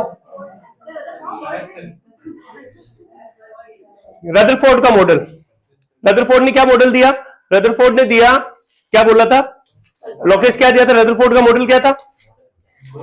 पहले तो रदरफोर्ड का एक्सपेरिमेंट, रदरफोर्ड का क्या किया, गोल्ड फॉइल एक्सपेरिमेंट। कौन सा एक्सपेरिमेंट था, गोल्ड फॉइल एक्सपेरिमेंट। अब गोल्ड फॉइल एक्सपेरिमेंट के बारे में अगर बात करूं तो क्या क्या थी, क्या क्या बात करेंगे। गोल्ड फॉइल एक्सपेरिमेंट का ऑब्जर्वेशन क्या क्या थे, मोस्ट ऑफ अल्फा पार्टिकल बिना डिफ्लेक्शन के चले गए। फिर करीबन 0.01% क्या हुए, 1 डिग्री हुए। 8000 में से एक 90 डिग्री के आसपास, और 20,000 में से एक, ठीक है। क्या हेड टू हेड कोलिजन हुआ था, नहीं, इलेक्ट्रिक फील्ड के कारण निकले थे। और इसने अपना एटॉमिक मॉडल क्या दिया, अपना एटॉमिक मॉडल क्या दिया बेटा, most of the part of atom is empty, most of the part of atom is empty. और क्या बोला कि whole positive charge and mass, ये दोनों कॉन्सेंट्रेट कहां होता है, कॉन्सेंट्रेट कहां होता है, एक स्मॉल पॉइंट पे या रीजन पे। पॉइंट क्या होता है रे, स्मॉल रीजन पे, जिसे क्या बोला, न्यूक्लियाई बोला। और क्या बोला, इसकी जो रेडियस होगी करीबन क्या होगी, 10⁻15 मीटर। हमने कहा था जैसे इस रूम का न्यूक्लियस एक नमक के दाने से भी बड़ा नहीं है, बहुत छोटा है। न्यूक्लियस की डेंसिटी क्या होगी, बहुत ज्यादा हाई होगी। और कहा न्यूक्लियस का जो चार्ज है, चार्ज ऑफ द न्यूक्लियस क्या होगा, Ze होगा। क्या होगा, उतना चार्ज होगा जितने इलेक्ट्रॉनों का चार्ज है। और ये जो इलेक्ट्रॉन है वो रिवॉल्व करेंगे अराउंड द न्यूक्लियस। क्यों रिवॉल्व करेंगे, क्योंकि इनको घूमने के लिए जो mv²/r है वो कौन दे रहा है, coulombic force between the k q1 q2 by mv²/r की वैल्यू किसके बराबर होगी, k q1 q2 bye r²। q1 की जगह क्या आएगा, चार्ज, और इसकी जगह क्या आएगा, E, ठीक है। इसके बाद एक्सपेरिमेंट जब पढ़ा तो उसमें एक अपन देखते हैं अल्फा पार्टिकल की स्कैटरिंग कैसे होती है। ये आपका न्यूक्लियस है, वहां से अल्फा पार्टिकल आ रहे हैं, और ये न्यूक्लियस का एक छोटा सा रीजन है जहां से इलेक्ट्रॉन, जहां से अल्फा पार्टिकल क्या होने शुरू करते हैं, डिफ्लेक्ट होना शुरू करते हैं। जितना पास से गुजरेंगे उतना ज्यादा वो डिफ्लेक्ट करेंगे। और कितने पास से गुजरे हैं, ये जो परपेंडिकुलर डिस्टेंस है, इसको क्या बोलते हैं, इंपैक्ट पैरामीटर। क्या बोलते हैं, इंपैक्ट पैरामीटर। इंपैक्ट पैरामीटर क्या होता है, अगर मैं इंपैक्ट पैरामीटर, लोकेस क्या होता है, इंपैक्ट पैरामीटर अगर मैक्सिमम है तो उस समय थीटा कितना होगा रे, 0, खतरनाक। और इंपैक्ट पैरामीटर अगर मिनिमम है तो थीटा क्या होगा, 180 डिग्री का हो जाएगा। इसके बाद अपन ने क्या पढ़ा था, एक और चीज पढ़ी थी कि सर ये जो इसकी काइनेटिक एनर्जी होगी ½ mv², वो किसके बराबर होगी, पोटेंशियल एनर्जी। पोटेंशियल एनर्जी क्या होता है, k q1 q2 bye r। q1 की वैल्यू क्या होगी, Ze, इसकी वैल्यू क्या होगी, E, ठीक है। ये ध्यान रखो, हाफ मैं ऐसा लिख सकता हूं, ½ mv² = k Ze² bye r। फिर इसके बाद आ जाती है रदरफोर्ड की कमियां। दो ड्रॉबैक्स हैं, दो ड्रॉबैक अच्छे से कोई बताएगा? अगर इलेक्ट्रॉन उसके न्यूक्लियर अराउंड घूम रहे हैं तो कभी ना कभी उनकी एनर्जी कम होगी। क्यों कम होगी एनर्जी? सवाल ये है, ये 9th क्लास से पढ़ते आ रहे हो, एनर्जी कम होगी, वो सर्कुलर वो अपने स्पाइरल पाथ में घूमते घूमते क्यों हो रही वेलोसिटी चेंज? वेरी गुड, ये हुई ना बात कि सर वेलोसिटी चेंज हो रही है मतलब वो एक्सेलरेट कर रहे हैं, एक्सेलरेट कर रहे हैं मतलब एक्सेलरेट चार्ज हमेशा क्या करता है? इलेक्ट्रोमैग्नेटिक वेव रेडिएट करता है। तो उन्होंने कहा कि due to the non inertial frame, कौन सी फ्रेम? नॉन इनर्शियल फ्रेम के कारण इलेक्ट्रोमैग्नेटिक वेव रेडिएट करेगा। एनर्जी कम होने के कारण इलेक्ट्रॉन का रेडियस कम होते होते होते एक दिन जाके, हाँ ऐसे आंसर दिया, तब लगा कि हाँ पढ़ के आई है। बाकी तो फिक्स रट लेते हैं क्या एनर्जी कम होगी, एनर्जी कम होगी, एनर्जी कम होगी। ये सही आंसर था। दूसरा कि हाइड्रोजन के स्पेक्ट्रम को वो नहीं समझा पाया। फिर आया बोर आते पहले तो प्रणाम किया गुरु को प्रणाम करते ही नील्स बोर ने सबसे पहले शुरुआत कहां से की? बोर का एटॉमिक मॉडल, बोर का एटॉमिक मॉडल में पहले शुरुआत अपने गुरु को प्रणाम करके कि सर ये सारे के सारे घूमते हैं, mv²/r बराबर क्या आ जाएगा? kZe²/r।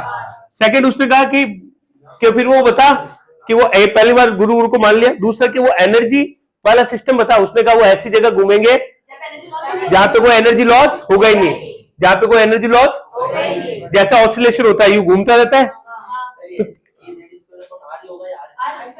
r² होगा। Very good, proud of you बड़ी।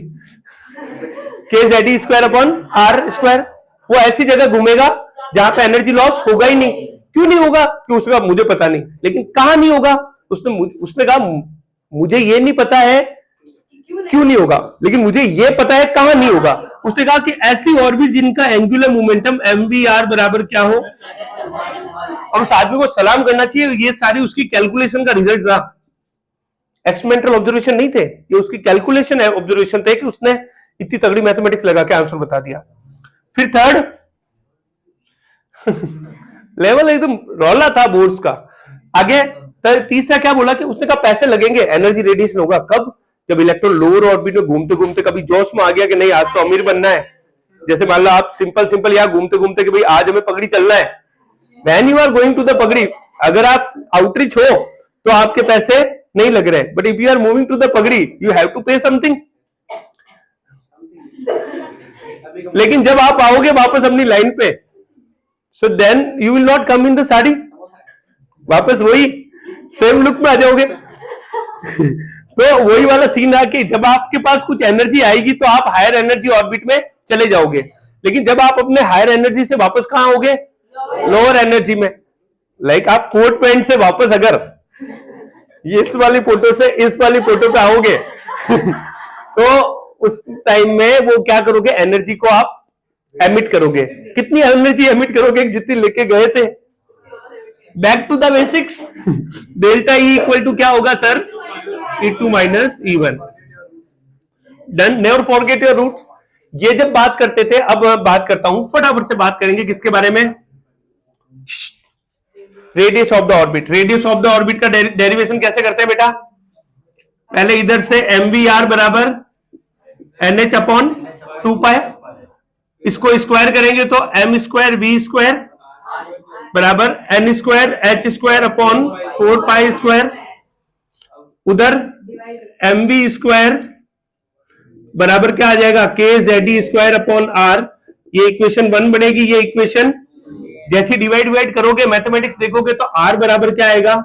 n²h²/4π²। कजीम याद है? सारे मरे हुए को साइड में किया तो क्या आ जाएगा? r बराबर क्या आ जाएगा? h²/4π² के E²m को बाहर निकाल के n²/z। इस पूरे की वैल्यू क्या आती है? कितनी आती है? 0.53 एंगस्ट्रॉम इंटू क्या? n²। डन। ये क्या होता है आपका? Radius of the orbit. क्या पढ़ते हैं? तो r1/r2 किसके बराबर होता है? n1²/। डन। उसके बाद क्या देखते थे? Velocity of electron. वेलोसिटी अब देखते रहना वापस डायग्राम करके। V इनवर्सली प्रोपोर्शनल टू क्या आता था? n। Inversely proportional to n। Time period क्या आता था? Directly proportional to n cube.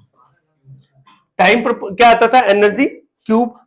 फिर पढ़ते थे एनर्जी ऑफ द ऑर्बिट। क्या पढ़ते थे? Energy of the orbit. क्या करते थे? E बराबर क्या हो जाएगा? Kinetic energy plus potential energy. जब मैं कैलकुलेशन करता हूं ये सारी, तो मेरे कैलकुलेशन में काइनेटिक एनर्जी क्या आती है? K Z D square by R. Potential energy क्या आती है? माइनस या 2 था, हाफ। ये आएगा माइनस का के बाय आर। टोटल एनर्जी क्या आ जाती है? माइनस का K Z D square by 2 R. तो यहां से मुझे एक रिलेशन मिलता है, के बराबर क्या हो जाएगा? माइनस का ई, और यू बराबर क्या आ जाएगा? 2e। थोड़ी सी और कैलकुलेशन करते हैं तो देन हमारे पास फाइनल फॉर हाइड्रोजन, फॉर क्या? हाइड्रोजन। आर की वैल्यू रख रखा के मैथमेटिक्स देखते हैं तो ई बराबर क्या आता है बेटा? Minus 13.6 electron volt upon N square.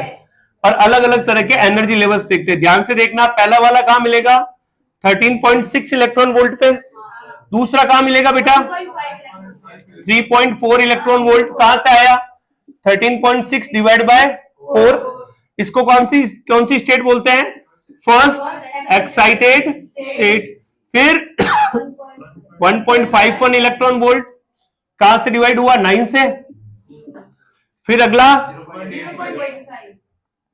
0.85 और ऐसे करके ऊपर जाते रहते हैं। यहां से यहां के बीच की एनर्जी बैंड गैप क्या है? सबसे ज्यादा 10.2 इलेक्ट्रॉन वोल्ट है। यहां से इसीलिए लाइमन सीरीज बनती है। अलग अलग तरह की सीरीज बनती थी। क्या क्या बनती थी? Lyman, बामर and Paschen. देखो आगे देखते रहना। Paschen, bracket end fund series बनती थी। पी फंड या fund series, P fund series बनती थी। लाइमन में क्या होगा कि कहीं से लौट के फर्स्ट में आ जाए, कहीं से लौट के क्या आ जाए? तो इसकी रेंज क्या होती है? 10.2 से लगा के 13.6 इलेक्ट्रॉन वोल्ट। मतलब कौन सी रेंज बनेगी यहाँ पे? यूवी। बामर की रेंज क्या होती है? 1.89 से लगा के 3.4, मतलब विजिबल लाइट। फिर इसकी रेंज 0.66 से लगा के 1.51 करके ऐसा होगा। और ये कौन सी होगी? Infrared reason. ठीक है, ऐसे करके ये हमारी लाइमन सीरीज और बाइमन सीरीज। एंड फाइनली एक और कॉन्सेप्ट था जो हमारे किसने बताया भाई साहब ने? डी ब्रोगली ने। किसका एक्सप्लेनेशन दिया? बोर के सेकंड हाइपोथेसिस। बोर ने कहा कि सर ये जो इलेक्ट्रॉन घूमेंगे वो क्या करेंगे? हर इलेक्ट्रॉन के साथ क्या होगी? एक वेव एसोसिएट होगी। क्या होगी? एक। अब वेव एसोसिएट होगी तो उस वेव का लैम्बडा किसके बराबर होगा? h बाय mv के। h बाय किसके बराबर होगा? उसने कहा कि अगर वेव की वेवलेंथ जो है वो इंटीजर मल्टीप्लिकेशन है सरकमफेरेंस के, तो वेव का कभी भी एनर्जी लॉस नहीं होगा। अगर एन लैम्बडा की वैल्यू किसके बराबर हो? 2 पाई आर के, तो एनर्जी लॉसेस नहीं होंगे। तो मतलब लैम्बडा की जगह वैल्यू रखो NH upon mv equal to 2 pi R. Exchange कर दो तो mv r बराबर NH upon 2 pi. Done. So this was your chapter atom. दिख रहा है? ठीक है, इसके बाद बात करते हैं ड्यूअल नेचर ऑफ लाइट। होने तो हो गया, ये हटा दूं?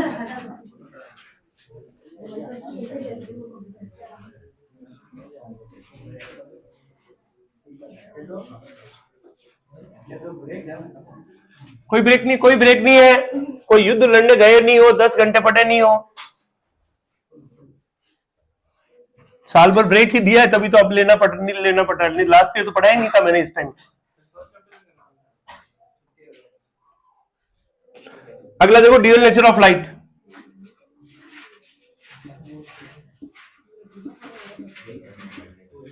कितना तक पढ़ लिया, कितना घंटे हो गए, मैंने कितने बजे आया था, 6:30? मुझे पता नहीं। तो फिर मुझे पता नहीं, 1 घंटा हुआ ही नहीं अभी पूरा, 1 घंटे में। तो फिर हद करो यार, सारे यूं आराम करने के मोड में रहते हैं। मोहित कहाँ जाना है, कहाँ जाना है?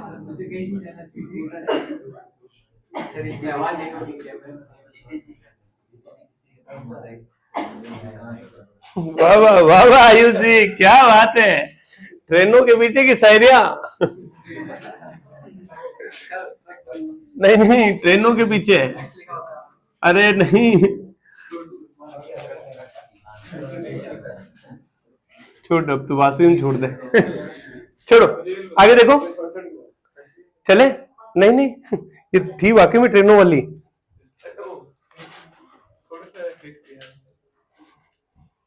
वहां पे जो है ना ट्रेनों में, वो जो कांच हटा के जो शायरियां लिखती है, कांच देखता है, अरे मिरर नहीं होता,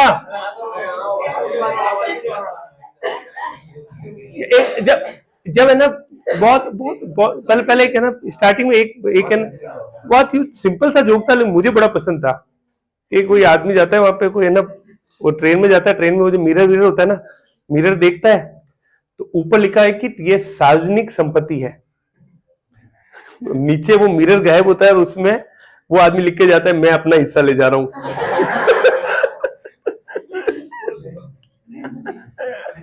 ये सबसे सही था। चले बात करें, ड्यूअल नेचर कहां से शुरू होता है? Concept of work function. Concept of क्या? कॉन्सेप्ट ऑफ, ये मेरा फेवरेट चैप्टर है, कॉन्सेप्ट ऑफ वर्क फंक्शन। क्या है?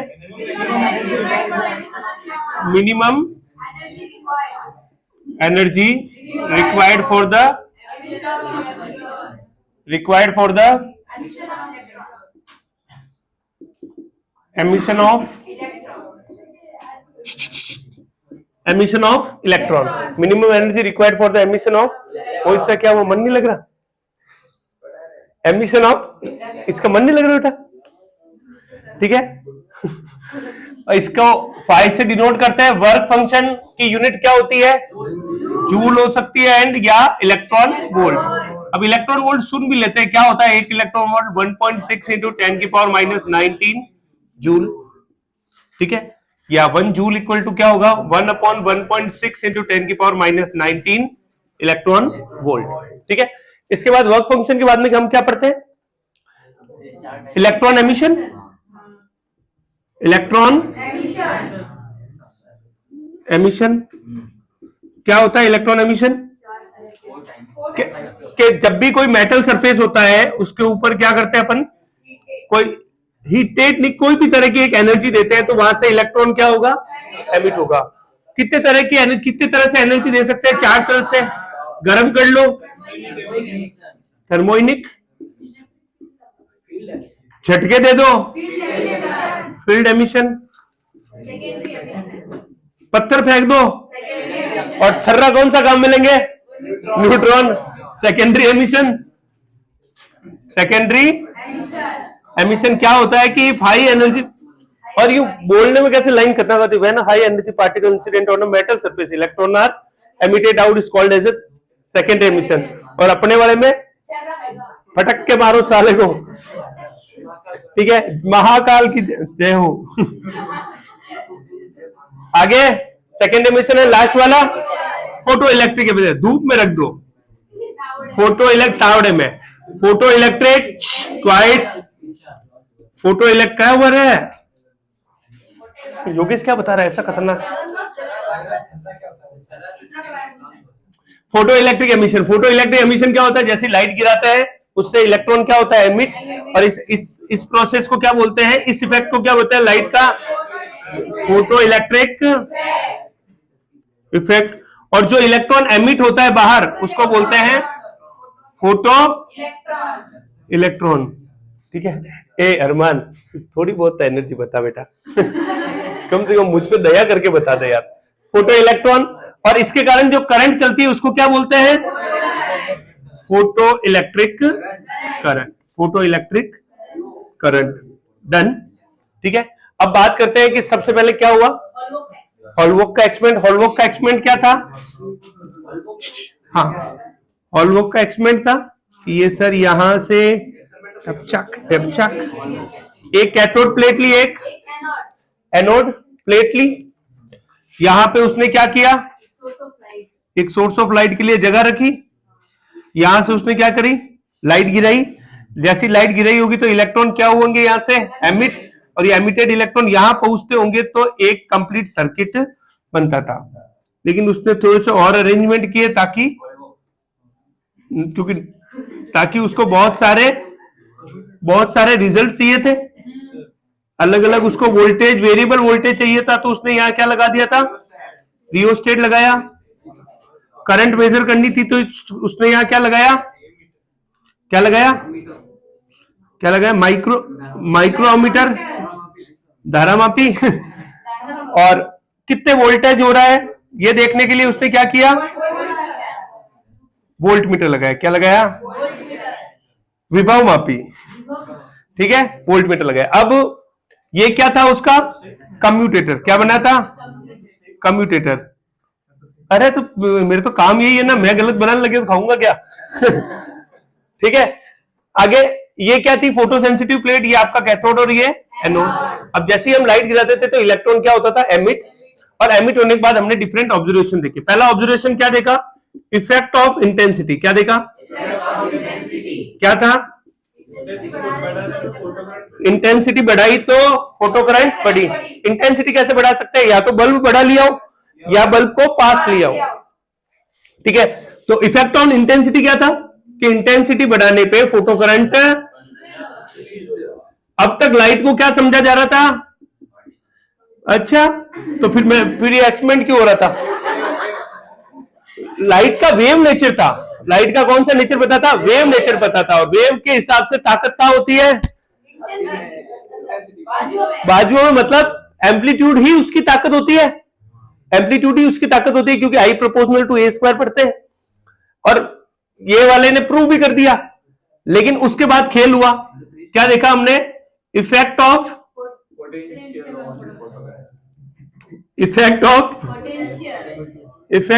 Potential on photo current. अब इसमें भी हमने दो केस देखे, एक पहले फिक्स्ड फ्रीक्वेंसी और वेरिएबल, हाँ सर बोलो। अगर कोई लाइट हो जिसकी इंटेंसिटी जो होती है ना, उसका एम्पलीट्यूड क्रिस्ट ना बने तो, क्या बोला, वापस से बोल। इसका जो एम्पलीट्यूड है, एम्पलीट्यूड इतना बड़ा हो कि क्रिस्ट ही ना बने तो, क्रेस्ट बने ही ना, कैसे, एम्पलीट्यूड और ड्रॉप होता है ना, लाइट है वो, पहली बात तो लाइट है वो कौन डिसाइड कर रहा है, उसका वेव। अगर क्रेस्ट बनेगा ही नहीं तो वो वेव ही नहीं है, और वेव ही नहीं है तो वो लाइट ही नहीं है, वो सिर्फ एक इलेक्ट्रिक फील्ड ही है। लाइट होने के लिए शर्त क्या है, वेव होना चाहिए। ठीक है, आगे आओ। आगे वेरिएबल इंटेंसिटी हुआ। वेरिएबल इंटेंसिटी में क्या होगा, हमने क्या हुआ कि जब हमें पता था कि इंटेंसिटी से ही फर्क पड़ने वाला है, सबसे पहले हमने जीरो वोल्टेज रखा। क्या रखा, जीरो वोल्टेज। तो क्या हुआ राघवेंद्र, कुछ न कुछ करंट फ्लो करी, कुछ न कुछ क्या हुई, करंट फ्लो करी। फिर हमने क्या हुआ, पॉजिटिव वोल्टेज बढ़ाया। वोल्टेज को पॉजिटिव कैसे होगा, पॉजिटिव वोल्टेज का मतलब क्या था रे, कैथोड को नेगेटिव और इसको कैथोड को नेगेटिव, और एनोड को क्या किया, पॉजिटिव किया। तो इलेक्ट्रॉन क्या हुए, एक्सेलरेट हुए।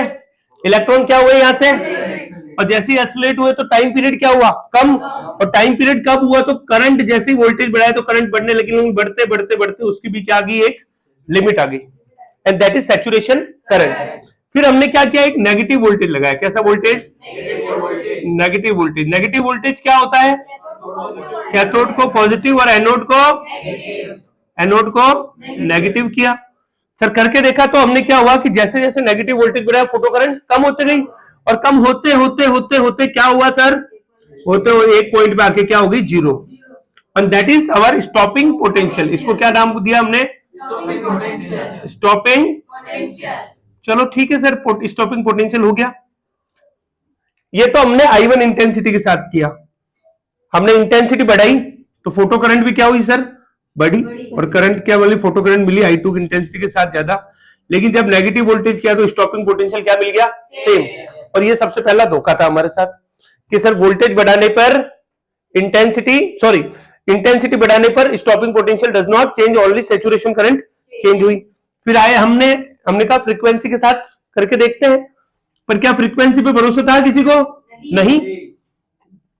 यही कहानी थी, ये पॉजिटिव वोल्टेज, ये जीरो वोल्टेज और ये नेगेटिव वोल्टेज। अगेन वही कहानी रिपीट करी, वोल्टेज बढ़ाया तो सैचुरेशन करंट मिली और यहां पे क्या मिल गया, जीरो। इस समय फ्रीक्वेंसी क्या थी, 1। जैसी फ्रीक्वेंसी बढ़ाई तो सैचुरेशन करंट में तो कोई फर्क पड़ा ही नहीं, और हमने कहा था, इससे हमें लगा कि इंटेंसिटी पे तो रियल में कोई भी फर्क, जाओ भाई पापा आ गए, मिलकर 2 मिनट सुन के गाड़ी तो बंद कर दो। तो सैचुरेशन करंट आई, ठीक है, सैचुरेशन करंट में कोई भी चेंज नहीं हुआ। लेकिन जैसे ही हमने नेगेटिव वोल्टेज किया, उसको नेगेटिव वोल्टेज किया तो नेगेटिव वोल्टेज क्या हो गया, स्टॉपिंग पोटेंशियल क्या हो गया, चेंज। तो अब यहां से पहला धोखा हुआ कि sir stopping potential does not depend on intensity but depends on frequency, और यहां से पहला शक होता है वेव पे, वेव थ्योरी पे। इसके बाद हमने क्या देखा, एक और चीज देखी थी सीधा, फिर हमने क्या देखा, इफेक्ट ऑफ फ्रीक्वेंसी। क्या देखा, इफेक्ट ऑफ फ्रीक्वेंसी। क्या देखा इफेक्ट ऑफ फ्रीक्वेंसी में, कि सर हमने एक प्रोसेस किया कि हमने क्या हुआ, हमने फ्रीक्वेंसी को कर दिया जीरो, और फ्रीक्वेंसी बढ़ाते गए, लेकिन जब तक एक लिमिट नहीं आती, एक मिनिमम फ्रीक्वेंसी नहीं मिलती, तब तक लाइट का क्या नहीं होता है, एमिशन नहीं होता है, and that frequency is known as a threshold frequency. और इस टाइप का कोई ग्राफ आया, स्टॉपिंग पोटेंशियल का ग्राफ कैसा आया, कुछ इस तरह का। अब ये थर्शोल्ड फ्रीक्वेंसी का कॉन्सेप्ट ही है, नहीं समझ में आया क्या था, डन। अब इतना करने के बाद हमने वेव थ्योरी पे परमानेंट शक किया, और वेव थ्योरी के 2 ड्रॉबैक देखे। क्या देखे, ड्रॉबैक्स ऑफ वेव थ्योरी। क्या थे ड्रॉबैक्स ऑफ वेव थ्योरी, पहला ड्रॉबैक क्या था, क्या भैया, एक तो ये थर्शोल्ड फ्रीक्वेंसी क्या होती है, थर्शोल्ड फ्रीक्वेंसी को नहीं समझा पाया। दूसरा, स्टॉपिंग पोटेंशियल क्यों चेंज नहीं हुआ, ये समझा नहीं पाया। फ्रीक्वेंसी क्यों चेंज हुई, ये नहीं समझा पाया। और जो इंस्टेंटेनियस एमिशन को नहीं समझा पाया। और यहां से किसकी एंट्री होती है, concept of photon, mister Einstein की कॉन्सेप्ट ऑफ, हाँ सर बोलो सर, कॉन्सेप्ट ऑफ फोटोन। अभी तू मना करेगा तो मैं राजी हूं। कॉन्सेप्ट ऑफ फोटोन, उसने कहा कि लाइट जो होती है वो वेव नहीं होती है, एक्चुअली वेव के क्या होते हैं, छोटे छोटे पैकेट्स होते हैं, क्वांटा ऑफ एनर्जी होती है। क्या होती है, और हर पार्टिकल की खुद की क्या होती है, एक एनर्जी होती है, E बराबर hc बाय लैम्बडा या h म्यू, जहां पे h क्या है, प्लैंक कांस्टेंट। 6.62 by 10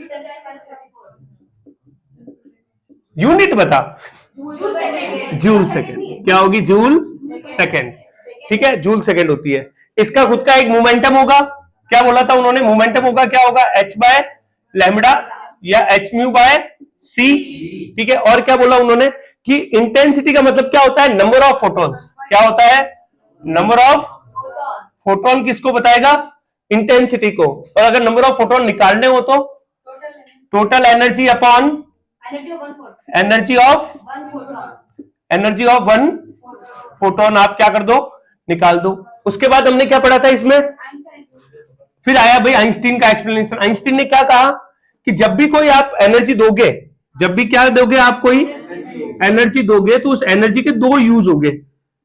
एक तो वर्क फंक्शन लेगा, बची कुची कौन ले जाएगा, काइनेटिक एनर्जी। तो E बराबर क्या होगा, फाइ प्लस के maximum.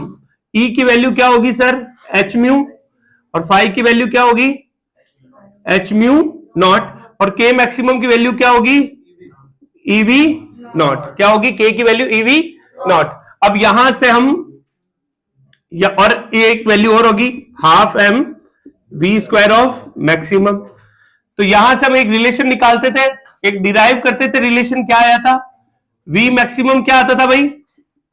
Under the root of 2h by M mu minus mu not, या 2hc by M mu minus mu not. ठीक है, इसके अलावा हम क्या करते थे यहां पे, याद करो बेटा, एक और चीज करते थे, इफेक्ट ऑफ फ्रीक्वेंसी वाला ग्राफ बनाते थे। क्या आता था ग्राफ? वी नॉट बराबर क्या आता था? h by E mu naught minus H mu naught by E. किससे कंपेयर करते थे? y बराबर एम एच प्लस सी से। क्या करते हैं? एम एच प्लस सी से। और ये ग्राफ कैसा दिखेगा? कैसा होगा? वी नॉट और फ्रीक्वेंसी कुछ ऐसा। ये क्या होगा इसका? Mu naught. क्या होगा ये इसका? म्यू नॉट होगा। ये किसको बताएगा? एच म्यू नॉट बाय ई को। ग्राफ का स्लोप क्या होगा? ग्राफ का स्लोप क्या होगा? एच अपॉन ई। अगर मैं मेटल को रिप्लेस कर दूं तो क्या चेंज होगा? कि सर अगर मेटल को रिप्लेस कर दो आप, तो सर सिर्फ चेंज क्या होगा? Threshold frequency. ये म्यू नॉट 1 है तो ये म्यू नॉट 2 होगी। लेकिन दोनों लाइनें होगी कैसी? एक दूसरे के पैरेलल। यहां पर भी स्लोप जो है वो चेंज, स्लोप क्या रहेगा? Remain same. ठीक है, इसके बाद क्या बचता है? एक छोटा सा हिस्सा, डी ब्रोगली इक्वेशन। कौन सी इक्वेशन? डी ब्रोगली की हाइपोथेसिस। De Broglie hypothesis. क्या कहा डी ब्रोगली ने? क्या सर अगर आप हमारी वेव आपके का पार्टिकल है तो आपका पार्टिकल भी एक वेव है। Every particle will associate a wave nature. कैसा पार्टिकल करेगा? एक परसों एक सवाल देखा कि था कि एक दो छोटी सी स्लिट से दो इलेक्ट्रॉन तेजी से निकल रहे हैं, क्या उनका इंटरफेरेंस होगा? दो छोटी सी स्लिट से दो इलेक्ट्रॉन तेजी से निकल रहे हैं, क्या इलेक्ट्रॉन इंटरफेरेंस पैटर्न बताएंगे? बताएंगे। क्यों? क्योंकि सर इलेक्ट्रॉन अगर तेजी से निकल रहे हैं मतलब इलेक्ट्रॉन के बिहेव लाइक अ वेव, और दो वेव जब दो स्लिट से निकलती है तो उनके बीच में क्या होगा? लेकिन इंटरफेरेंस की शर्त क्या थी? क्या होनी चाहिए? अगर आप वहां पे होते तो इंटरफेरेंस की शर्त क्या कर सकते? एक शर्त बताओ कि सर ये शर्त होनी चाहिए तो इंटरफेरेंस होगा, अदरवाइज इंटरफेरेंस नहीं होगा। कोहेरेंट कैसे? वो तो दो, वहां तो सोर्स है ही नहीं कि सर एक तो दोनों टाइम पे निकलने चाहिए, सेम टाइम पे, ताकि फेज सेम रहे। और उससे भी जरूरी क्या कि सर दोनों की वेलोसिटी सेम होनी चाहिए। क्या सेम होनी चाहिए? अगर सर वेलोसिटी सेम होगी तो उनकी वेवलेंथ क्या होगी? लैम्बडा बराबर क्या होता है? H upon. उनकी वेलोसिटी सेम होगी तो उनकी वेवलेंथ क्या होगी? सेम। वेवलेंथ सेम होगी तो उनकी फ्रीक्वेंसी भी क्या होगी? सेम। अगर फ्रीक्वेंसी सेम है सर, जब फ्रीक्वेंसी और वेवलेंथ सेम होती है, फेज डिफरेंस कांस्टेंट होता है, तो क्या होता है? इंटरफेरेंस। तो ही इंटरफेरेंस होता है, अदरवाइज इंटरफेरेंस नहीं होता। अदरवाइज सिंपल सुपरपोजिशन नहीं होगा। तो वहां की शर्त क्या होगी? दोनों इलेक्ट्रॉन की वेलोसिटी क्या होनी चाहिए? सेम। तो लैम्बडा बराबर एच बाई पी, थोड़ा और ज्यादा एच अपॉन एम बी, थोड़ा और एच अपॉन एम बी की जगह क्या लिख सकते हैं? Twice of Mukesh Khanna. और क्या लिख सकते हो? और कुछ और चेंज? के बराबर क्या कर दो सर? ईवी नॉट कर दो। लैम्बडा बराबर क्या हो जाएगा? H upon 2m EV not. Done. आपको बहुत सारा कंटेंट भेजा है मैंने आज, तो सारा का सारा कंटेंट ट्राई करना सॉल्व करने की। देखो क्वेश्चन भेजे हैं, वो क्वेश्चन कर लो, लगा लो, डाउट पूछो, ग्रुप में कुछ भी करके भेजते रहना। 4 चैप्टर करा दिए हैं, आगे वालों का भी रिवीजन करवा दिया है। ठीक है, तो ये कर लेना। ठीक है, धन्यवाद।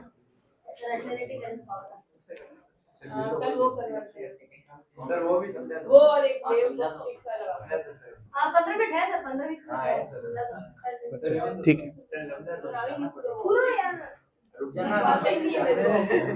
ठीक है, 5 मिनट रुकते फिर करते हैं। बोले मैं तैयार हूँ। देख लो हुआ खत्म, आज का काम बढ़ेगा। पोस्ट कर दे, वो खत्म हो जाला, निबट जाला वाने रोक तो पूरा